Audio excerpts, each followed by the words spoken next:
A recent report outlined how Hispanic workers continue to experience a shortage of good jobs. Although Hispanics tend to have a high employment rate across the U.S., certain nationalities tend to have a wage gap when it comes to gender and ethnicity.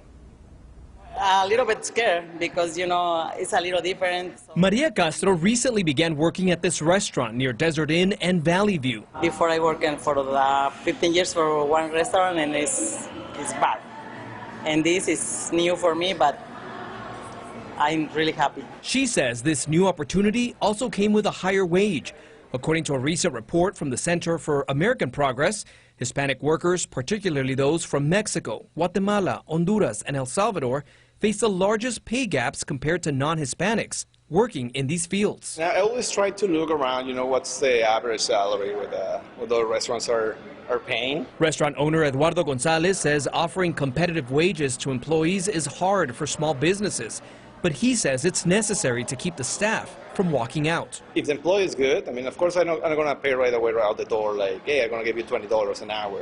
If someone comes, they show their work and say, you know what, I can pay you this because I want to keep a good employee than be switching employees every 2 weeks. Latino communities were one of the hardest hit by the COVID pandemic, according to the report. It also states those with darker skin say they face discrimination and have a steeper climb to the middle class. Castro disagrees and says it's all about working hard to get ahead. It's a lot of work for everywhere. Yes, you want to work, come and try. Well, here in the U.S., there are more than 60 million Latinos, majority Mexicans, Puerto Ricans, and Cubans, which is a similar breakdown of the nationalities here in Southern Nevada.